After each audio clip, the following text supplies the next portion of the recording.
Assalamualaikum warahmatullahi wabarakatuh.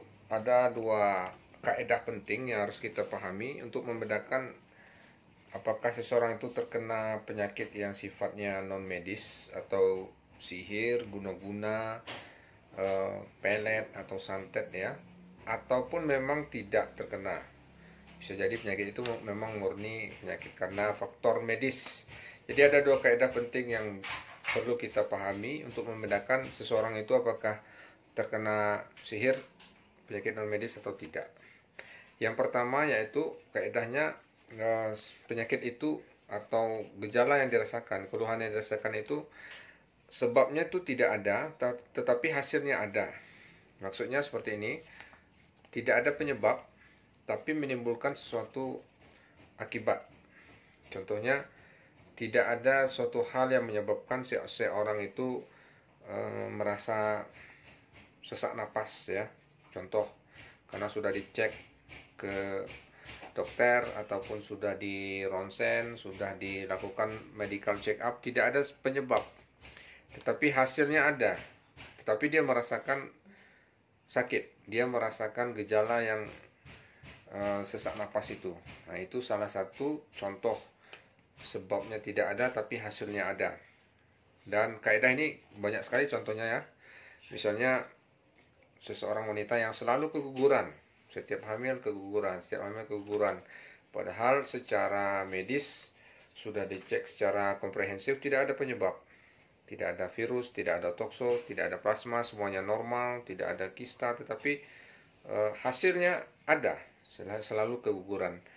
Banyak lagi contoh penyakit yang lain ya. Contohnya misalnya ternyata dianya mengalami sakit kepala yang hebat, padahal tidak ada hal-hal yang menyebabkan sakit kepala itu. Tidak ada penyumbutan pembuluh darah setelah dicek secara medis, tidak ada hal yang menyebabkan ke arah itu. Itu kaidah yang pertama, yaitu tidak adanya sebab tetapi hasilnya nyata, hasilnya ada. Ini patut kita curigai ada gejala gangguan jin. Bisa jadi jin ini dari kiriman sihir ataupun dari faktor lain, misalnya dicintai oleh jin atau dari faktor jin nasab yang diwariskan dari leluhur, ataupun memang ada bangsa jin yang ingin berniat untuk menzoliminya atau menyakitinya. Yang kedua, kaidah yang kedua, kalau yang pertama tadi sebabnya tidak ada tapi hasilnya ada, yang kedua itu sebabnya ada hasilnya tidak ada. Ya, sebabnya ada hasilnya tidak ada. Contoh, sebab seseorang wanita itu bisa untuk berproduksi, untuk hamil, mempunyai anak itu sudah ada, sudah menikah, dan mohon maaf sudah melakukan hubungan badan, tapi tidak pernah membuahkan hasil, tidak pernah bisa dibuahi. Nah, ini contoh sebabnya sudah ada tapi hasilnya tidak ada. Dan banyak lagi contoh-contoh yang lain ya, berkenaan dengan masalah kesehatan dan penyakit. Mungkin Anda bisa mengembangkan sendiri contohnya, tapi dua kaidah ini harus dipahami. Apabila kecurigaan kita sudah mengarah bahwa keluhan ataupun penyakit yang dialami ini mengarah kepada gangguan yang sifatnya non medis atau gangguan jin, bisa jadi itu kiriman sihir, guna-guna ataupun jenis gangguan jin lainnya, kita perlu cross check dulu ciri-ciri dari gangguan jin itu. Untuk masalah ini kita sudah bahas di link ini ya, Anda bisa klik link ini, itu sudah kita bahas secara detail apa saja yang menjadi ciri-ciri gangguan jin itu. Misalnya mulai dari sering sakit kepala, emosi yang suka naik turun, jadi gampang emosi, cepat marah, atau sering mengalami mimpi buruk, atau kehidupannya itu sulit untuk maju, stagnan terus. Itu kita sudah bahas di dua sesi ya, di dua sesi video. Ada yang bagian pertama dan juga ada part yang kedua lebih detail lagi. Anda bisa klik di link ini mengenai ciri-ciri dari gangguan jin. Itu kita uraikan secara panjang lebar.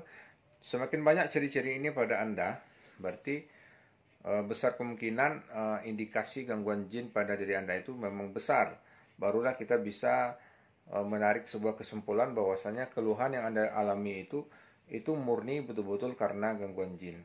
Setelah terpenuhi kaidah yang tadi ya, yang pertama tadi kaidah yaitu sebabnya tidak ada, tetapi hasilnya ada. Jika Anda mengalami hal itu, tidak ada sebab, tapi hasilnya nyata, Anda merasakan sakit, kemudian Anda cross check dengan ciri-ciri gangguan jin yang sudah kita bahas di video yang saya kasih link tadi, dan apabila itu memang cocok kriterianya, berarti baru bisa kita ngambil kesimpulan bahwasanya penyakit ataupun keluhan yang Anda alami itu adalah akibat gangguan jin. Nanti kita akan cari sumbernya. Gangguan jinnya itu dari mana? Apakah dari nasab leluhur, keturunan, atau Anda pernah mengundang? Mengundang ini ada lagi bahasan tersendirinya, yaitu mengundang jin ini dalam bentuk bisa jadi ritual ataupun dengan zikir. Jadi zikir-zikir yang tidak ada tuntunannya, yang kita adakan sendiri, itu juga bisa menjadi celah jin itu untuk masuk ke dalam kehidupan kita atau masuk dalam badan kita gitu ya. Jadi apabila ciri-ciri ini semakin sedikit, berarti bisa jadi keluhan ataupun penyakit yang Anda alami itu adalah tidak murni dari gangguan jin. Jadi ada faktor medisnya juga. Atau dia bisa berdempet. Maksudnya berdempet itu ada gangguan non medisnya dari gangguan jin, dan juga sudah menunggu di dalam badan Anda itu sendiri penyakit medisnya. Jadi gangguan jin ini semakin memperparah keadaan. Jadi kita harus pilah dulu mana yang gangguan jin, mana yang bukan gangguan jin. Nah, jadi apabila kita sudah paham bahwasanya sesuatu yang tidak ada sebabnya secara ilmiah ya, secara umum di luar kewajaran, tapi menghasilkan suatu hal yang nyata, contohnya penyakit tadi ya, tidak ada sebab yang menyebab Anda itu misalnya sakit kepala atau sesak napas, tidak ada sebab. Maksudnya setelah dicek secara medis tidak ada hal yang menyebabkan itu, tapi kok muncul. Nah, ini di luar kewajaran. Nah, itu yang kita curigai, bahwasanya itu adalah gangguan jin. Lalu kita cross check dengan ciri-cirinya. Jika memang semua indikasi itu ada pada Anda, maka baru kita katakan Anda bisa mengalami semacam gangguan jin, yang bisa jadi itu dari berbagai macam faktor ya. Bisa jadi dari kiriman, bisa jadi memang dari intern diri Anda sendiri, pernah mengundangnya dengan ritual-ritual, atau pernah memakai jimat, atau pernah pergi ke dukun, atau memang dari keturunan leluhur nenek moyang. Jadi kita betul-betul harus memetakan keadaan ya, tidak bisa kita langsung mengambil kesimpulan. Misalnya mentang-mentang orangnya emosinya labil ya, jadi cepat marah, langsung kita katakan oh ini gangguan jin, harus diruqyah. Belum tentu. Bisa jadi memang itu memang kepribadiannya ya, atau faktor psikologisnya yang seperti itu. Jadi belum tentu itu semuanya serta-merta akibat oleh pengaruh dari jin. Baik, ya, untuk lebih memahami dari ciri-ciri gangguan jin itu tadi, silakan Anda klik video yang sebelumnya yang membahas tentang ciri-ciri gangguan jin part yang pertama dan yang kedua. Mengenai kaidah ini sebenarnya sangat simpel sekali. Kita tinggal menerapkannya jika kita menemui kasus seseorang mengatakan bahwasanya saya mengalami sihir atau guna-guna atau gangguan jin. Kita lihat dulu. Kalau dia mengatakan saya mengalami guna-guna dengan alasan saya setiap malam selalu sakit kepala atau sesak napas, ketika dicek sebabnya memang ada yang menyebabkan dia itu sesak napas, ya berarti memang itu alamiahnya seperti itu. Jadi yang gangguan jin itu tidak ada faktor alaminya, lalu tiba-tiba saja ada, tiba-tiba nyata. Nah, ini yang kita sebut sihir, gitu ya. Kedua kaidah itu yang harus kita pahami sebelum kita menilai seseorang itu terkena sihir atau gangguan goib atau gangguan jin. Yang pertama, kaidah sesuatu yang sebabnya tidak ada tapi hasilnya ada. Kaidah yang kedua adalah sesuatu yang sebabnya sudah ada tapi tidak ada hasil.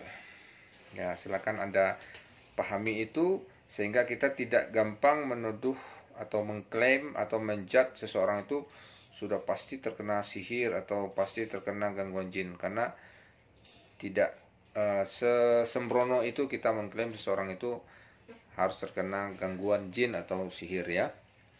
Jadi demikian sedikit informasi untuk saudara semuanya, mudah-mudahan bisa bermanfaat. Assalamualaikum warahmatullahi wabarakatuh.